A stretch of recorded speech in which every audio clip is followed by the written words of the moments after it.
शुक्रवार को बाबा के जयकारों से गुंजायमान हो उठी केदार घाटी शुक्रवार सुबह 6:25 पर पारंपरिक विधि विधान के साथ केदारनाथ धाम के कपाट श्रद्धालुओं के दर्शनों के लिए खोल दिए गए हैं। अब गर्मियों के 6 महीने तक श्रद्धालु अपने आराध्य देव केदारनाथ के दर्शन कर सकेंगे। कपाट खोले जाने के मौके पर हजारों की संख्या में श्रद्धालु केदारनाथ धाम पहुंचे। उस मौके पर मुख्यमंत्री धामी ने बाबा केदारेश्वर की पूजा अर्चना की है। प्रधानमंत्री मोदी के नाम की पहली पूजा अर्चना की गई है। बीते 2 सालों से कोरोना के चलते अनवरत रूप से ये यात्रा नहीं हो सकी थी, लेकिन इस बार कपाट खुलने के दौरान ही हजारों तीर्थयात्रियों के केदारनाथ धाम पहुंचने का सिलसिला शुरू हो गया है कि इस बार यात्रा को लेकर श्रद्धालुओं में काफी उत्साह दिखाई दे रहा है। हालांकि सरकार ने चारों धामों के लिए गाइडलाइंस जारी की हैं और एक दिन में धाम में दर्शन करने वाले श्रद्धालुओं की संख्या सीमित की गई है, लेकिन कपाट खुलने के मौके पर केदारनाथ धाम में श्रद्धालुओं का हुजूम देखने को मिला है और सरकार के सारे दावे फेल पड़ते हुए दिखाई दिए।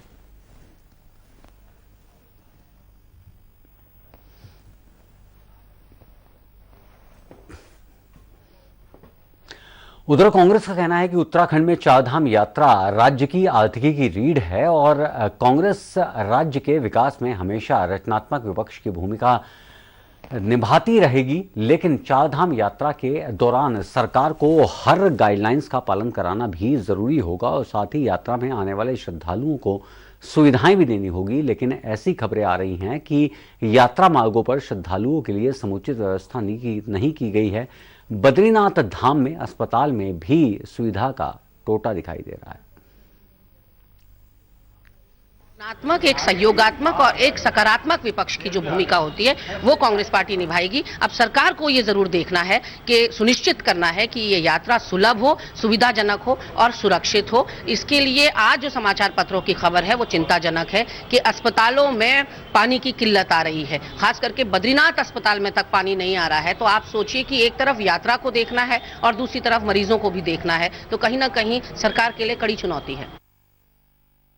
में से एक दिन में दर्शन करने वाले श्रद्धालुओं की संख्या सीमित गाइडलाइंस उत्तराखंड सरकार ने जारी की है, लेकिन केदारनाथ धाम में कपाट खुलने के मौके पर मुख्यमंत्री धामी के सामने ही हजारों की संख्या में पहुंचे श्रद्धालुओं की संख्या शासन प्रशासन की गाइडलाइंस को मुंह चढ़ाती हुई दिखाई दी है। लेकिन इस पर जब बीजेपी नेताओं से पूछताछ की गई तो कोशिश की गई तो इस पर कहने से वो बचते हुए नजर आए। उन्होंने सफाई दी है कि कोरोना के चलते पिछले 2 साल से यात्रा सुचारू रूप से नहीं चल सकी, लेकिन इस बार यात्रा सुचारू चलेगी।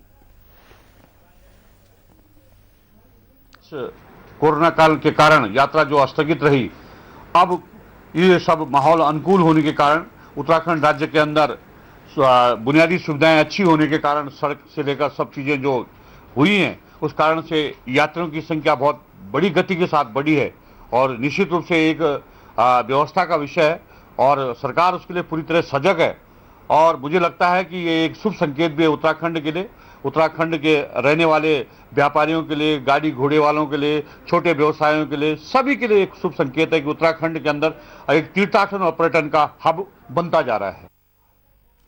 और ताजा अपडेट के लिए हमारे साथ जुड़ रहे हैं हमारे संवाददाता श्रीनिवास पंत। श्रीनिवास, जाहिर तौर पर उत्तराखंड एक बहुत छोटा सा स्टेट है, हालांकि चारधाम यात्रा शुरू हुई है। न केवल देश, न केवल उत्तराखंड, बल्कि दुनिया भर के श्रद्धालु यहां पर बाबा केदारेश्वर के दर्शन के लिए पहुंचते हैं।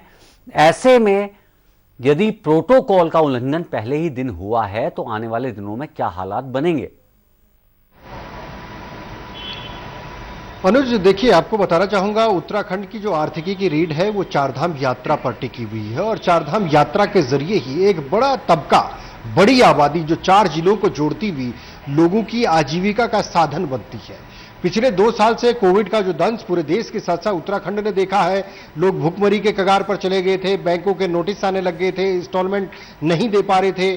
तो यानी तमाम दिक्कतें, तमाम दुश्वारियां लोगों के सामने कोविड के कारण रही है। लेकिन अब लोगों को उम्मीद है कोविड के धीरे धीरे समाप्त होने के बाद कि चारधाम यात्रा एक बार परवान चढ़ेगी। चारधाम यात्रा का स्वभाव जिस तरीके से बढ़ता चला गया, लगातार dharamshala, restaurant, hotels, maxi cab, taxi, गाड़ियां, बसें, प्राइवेट सर्विस, सरकारी, गैर सरकारी, यानी तमाम पहले से ही एडवांस बुकिंग में चल रही है, जो अपने आप में इतना बताने के लिए काफी है कि चारधाम यात्रा इस बार सारे रिकॉर्ड तोड़ेगी, जो अभी से शुरुआती दिनों में जो हालात दिखाई दे रहे हैं।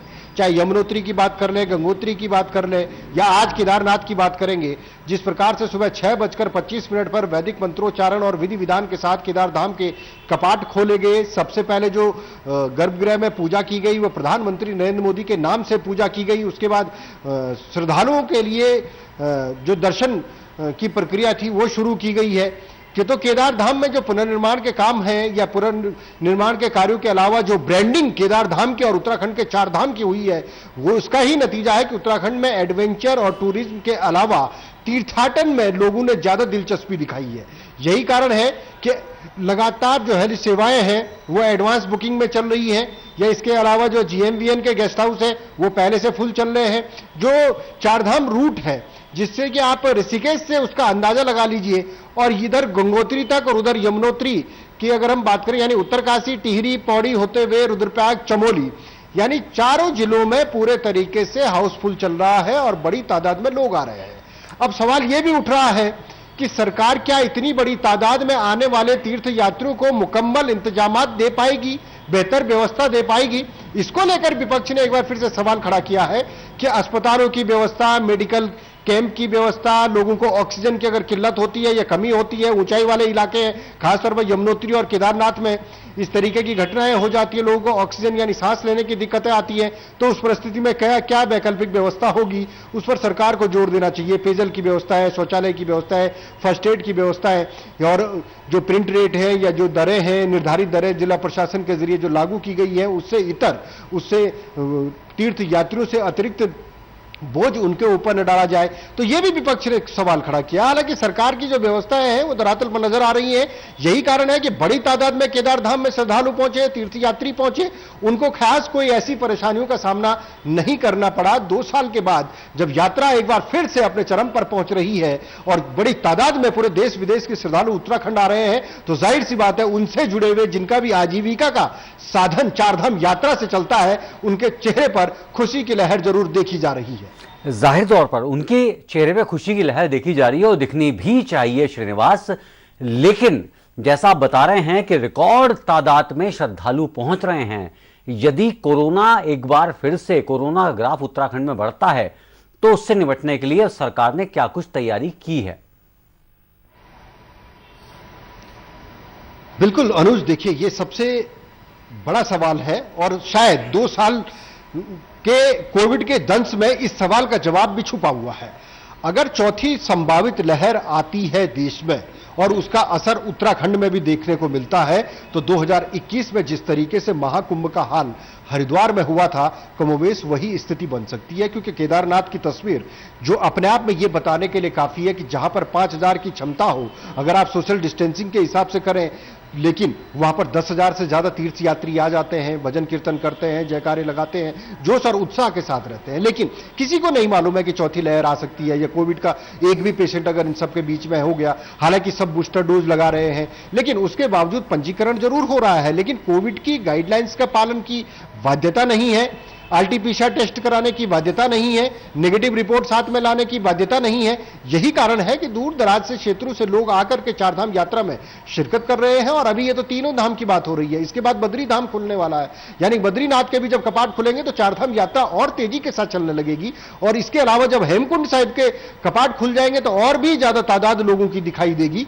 तो यानी तुंगनाथ के जब कपाट खुलेंगे तो वहां पर भी ये तादाद दिखाई देगी। तो कुल मिलाकर के व्यवस्थाएं कोविड के दंश के बाद जरूर सरकार के सामने रहेंगी, लेकिन उन चुनौतियों से सरकार कैसे निपटेगी, या सरकार को लगता है कि ऐसी कोई व्यवस्था नहीं आने वाली है या ऐसी कोई दिक्कत परेशानी नहीं होने वाली है, इसलिए बूस्टर डोज पर ज्यादा से ज्यादा फोकस किया जा रहा है और बूस्टर डोज की ही जागरूकता भी पूरे प्रदेश में बढ़ाई जा रही है। जी जी, श्रीनिवास आप बन रही हमारे साथ, आगे बढ़ेंगे, रुक करेंगे अगली खबर का। केदारनाथ धाम के कपाट खुलने के साथ ही पंच केदारों में शुमार तुंगनाथ भगवान के भी कपाट श्रद्धालुओं के लिए खोल दिए गए हैं। आपको बता दें कि कपाट खुलने से पहले भगवान तुंगनाथ की पारंपरिक विधि विधान के साथ पूजा अर्चना की गई है और कपाट खुलने के मौके पर सैकड़ों की संख्या में श्रद्धालु इस धाम में पहुंचे। मंदिर को भव्य तरीके से सजाया गया। इससे पहले शुक्रवार को सुबह भगवान तुंगनाथ की डोली चोपता से तुंगनाथ धाम पहुंची और उसी के बाद तुंगनाथ धाम के कपाट खोल दिए गए हैं। तुंगनाथ धाम में भगवान शिव की भुजाओं की पूजा अर्चना की जाती है।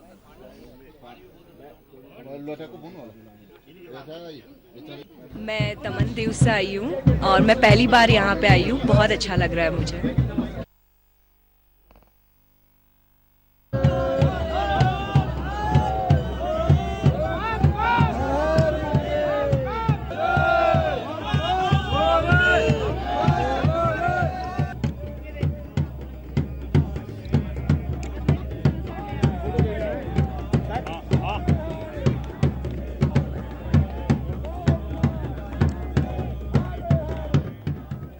वर्ष 2022-23 के अनुसार श्री भगवान तुंगनाथ जी के कपाट आज 6/5/2022 को नियमानुसार जो पंच पुरोहित मक्कू मठ वालों के द्वारा जो दिन निकाला गया था कपाट खोलने का, वो आज 6 मई को 12 बजे के लिए भगवान तुंगनाथ जी के कपाट आम श्रद्धालुओं के लिए खोल दिए गए हैं। और यहाँ पे मठापति जी द्वारा जो है गर्भगृह में पूजा अर्चना करके प्रथम बार जो है जलाभिषेक करके भगवान का कपाट खोल करके आम श्रद्धालुओं के लिए वर्ष 2022 के लिए खोल दिए गए हैं। मैं भगवान तुंगनाथ से प्रार्थना करता हूं कि सारे लोग देश विदेश से जितने भी लोग हैं वो आए और भगवान का दर्शन करके पुण्य अर्जित करें। कितने तीर्थयात्री आज साक्षी बने?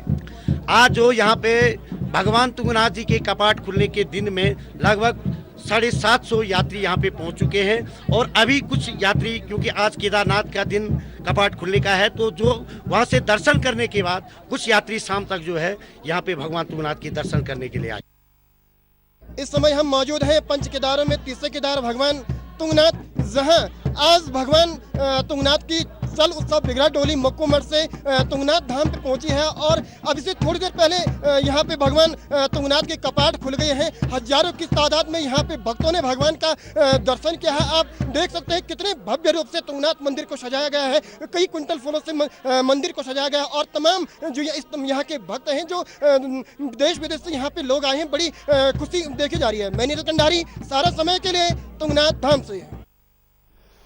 और विश्व प्रसिद्ध बद्रीनाथ धाम के कपाट रविवार यानी कि 8 मई को सुबह 6:15 पर श्रद्धालुओं के लिए खोल दिए जाएंगे। इसके बाद गर्मियों के 6 महीने पर सभी भक्त अपने आराध्य बद्री विशाल के दर्शन बद्रीनाथ धाम में कर सकेंगे। इससे पहले शुक्रवार को जोशीमठ के नरसिंह मंदिर में शंकराचार्य की प्राचीन गद्दी बद्रीनाथ धाम के रावल की अगुवाई में पांडुकेश्वर के लिए रवाना की गई है और तेल कलश को भी बद्रीनाथ धाम के लिए रवाना किया गया है। शुक्रवार को गद्दी पांडुकेश्वर में रहेगी और उसके बाद 7 मई को पूजा पाठ के बाद गद्दी को पांडुकेश्वर से बद्रीनाथ धाम के लिए रवाना किया जाएगा और फिर 8 मई को भगवान बद्री विशाल के कपाट श्रद्धालुओं के दर्शनार्थ खोल दिए जाएंगे। यहाँ वक्त हो चला एक छोटे से ब्रेक का। ब्रेक के उस पार भी खबरों का सिलसिला जारी रहेगा। आप चलते रहिए सहारा समय के साथ।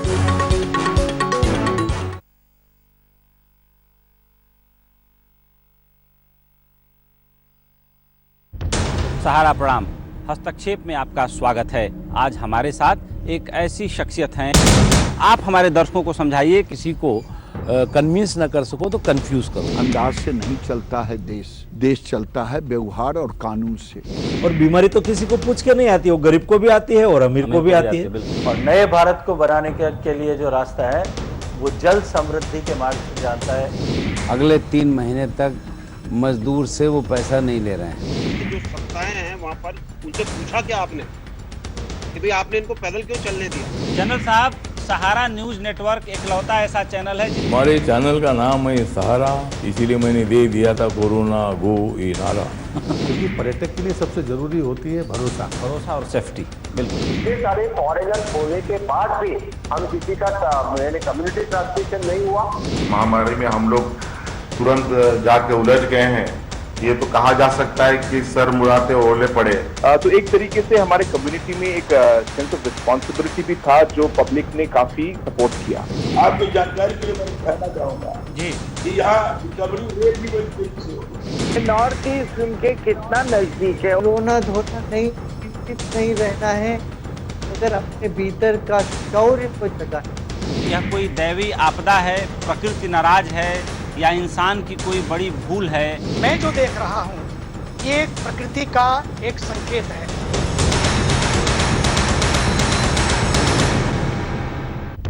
सहारा प्रणाम।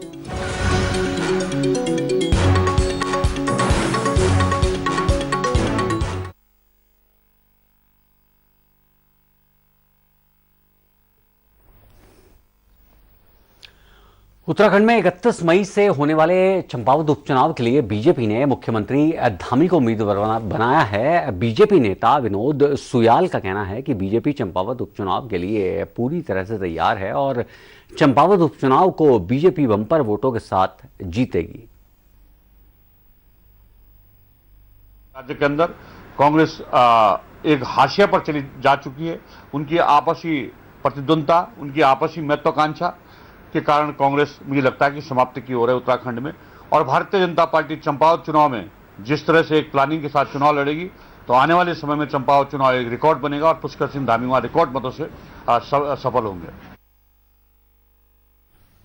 उत्तराखंड में चंपावत उपचुनाव में लंबी कसरत के बाद कांग्रेस ने प्रत्याशी के नाम का ऐलान कर दिया है। कांग्रेस ने पूर्व राज्य मंत्री निर्मला गहतोड़ी को उम्मीदवार बनाया है। निर्मला गहतोड़ी कांग्रेस के वरिष्ठ नेता हैं और पूर्व राज्य मंत्री होने के साथ ही चंपावत जिले की कांग्रेस की पूर्व जिला अध्यक्ष भी रह चुकी हैं।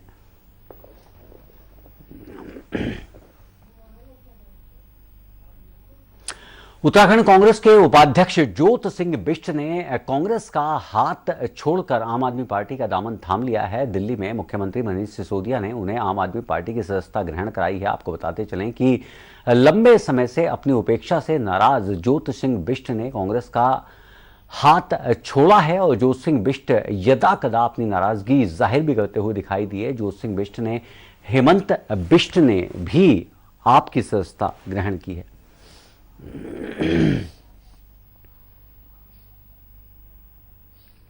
उत्तराखंड के मुख्यमंत्री पुष्कर सिंह धामी ने नैनीताल के चौड़ा खाल में गोल्जियो संदेश यात्रा के समापन में पहुंचे हैं। मुख्यमंत्री ने कहा है कि कोविड के बाद चारधाम यात्रा फिर से शुरू हो गई है। मुख्यमंत्री ने यह भी कहा है कि उन्होंने गोल्ज देवता से प्रदेश में शांति और समृद्धि की कामना की है।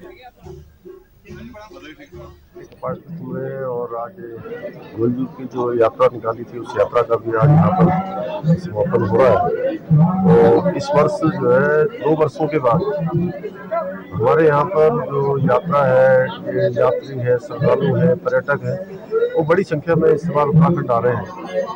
हम गोल्जू से प्रार्थना करते हैं, बाबा केदार से प्रार्थना करते हैं सभी यात्री यहाँ पर आए, सकुशल आए, सकुशल जाए, सबकी यात्रा सुगम हो, सरल हो और सभी स्वस्थ रहें। उत्तराखंड राज्य हमारा आगे बढ़े, सभी को न्याय मिले।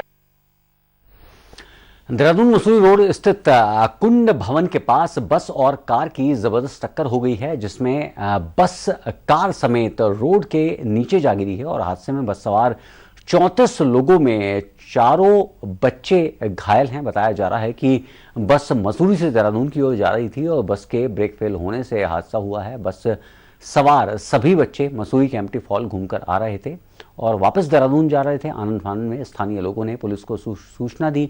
स्थानीय लोगों की मदद से सभी घायलों को मसूरी जिला चिकित्सालय में भर्ती कराया गया है और सभी घायलों का इलाज जारी है। बताया जा रहा है कि ये बस मुजफ्फरनगर से स्कूल के बच्चों का ग्रुप लेकर मसूरी घूमने के लिए आए थे। उत्तराखंड के पर्वतीय क्षेत्रों में पाए जाने वाला फल काफल का हल्द्वानी शहर में भी बिक रहा है। सड़क किनारे काफल बेचने वाले लोगों से काफल को खरीद रहे हैं। दरअसल पहाड़ी क्षेत्रों में जंगलों में पाए जाने वाला ये फल शरीर में रोग प्रतिरोधक क्षमता को बढ़ाता है। हृदय रोग, डायबिटीज, ब्लड प्रेशर जैसे रोग काफल इसमें गुणकारी माना गया है और काफल गर्मी में शरीर को काफी ठंडक प्रदान करता है। हमने ये चीज़ बचपन से खाई हुई है, नमक लगा के उसमें जीरे का नमक करके, तो बचपन का जायका जो है वो तो बुढ़ापे तक ही रहता है। तो हम इसलिए मैंने अभी काफल देखे तो मैंने अपनी स्कूटी रोकी और मैं कुछ थोड़ा सा खरीदूंगा काफल देखिए काफल आए हैं पहली बार पहाड़ों से, उत्तराखंड से। हमारे उत्तराखंड की शान है और खाने में भी बहुत ज़्यादा टेस्टी होते हैं। आप लोग भी ट्राई कीजिएगा। मैं तो बचपन में पेड़ों में चढ़कर बहुत ज़्यादा तोड़ती थी जब गर्मियों की छुट्टी में हम घर जाया करते थे, तो बहुत ज़्यादा स्वादिष्ट है। 100 रुपये का आधा किलो। आप भी ट्राई कीजिएगा, आपको भी बहुत अच्छा लगेगा इसको खाकर। आज हल्द्वानी में काफल का फल मैंने देखा आज पहली बार, तो मुझे अच्छा लगा कि ये फल आज मिल रहा है, तो मैंने ये फल लिया यहाँ पर। मुझे ये फल लेकर काफ़ी अच्छा लग रहा है और ये फल मेरे बच्चों को भी काफ़ी टेस्टी लगता है। ये देखिए यहाँ पर पहाड़ से काफल आया है, ताज़ा ताज़ा काफल हम लोग भी खरीद रहे हैं, आप भी खरीदिए, खाइए, सेहत के लिए भी अच्छा है। अल्मोड़ा का फल है, लमगड़ा का, तोड़ के लाते हैं हम इधर बेचने के लिए। पेट के लिए सही होता है, सेहत के लिए सही होता है, बढ़िया फल है। यहाँ पर बेचने आते हैं तो आते हैं खरीदने के लिए, बहुत ज़्यादा बिक्री है इसका, इसीलिए आते हैं। सुबह से मैंने 20-25 किलो बेच दिया। वहाँ पे मिल रहा है 180-150 का, तो यहाँ पर 240-200 बेच रहे हैं किराया भरा लगाकर। फिलहाल इस बुलेटिन में इतना ही। ताज़ा तरीन खबरों के लिए आप लॉगिन कर सकते हैं हमारी वेबसाइट समयलाइव.com सहारा।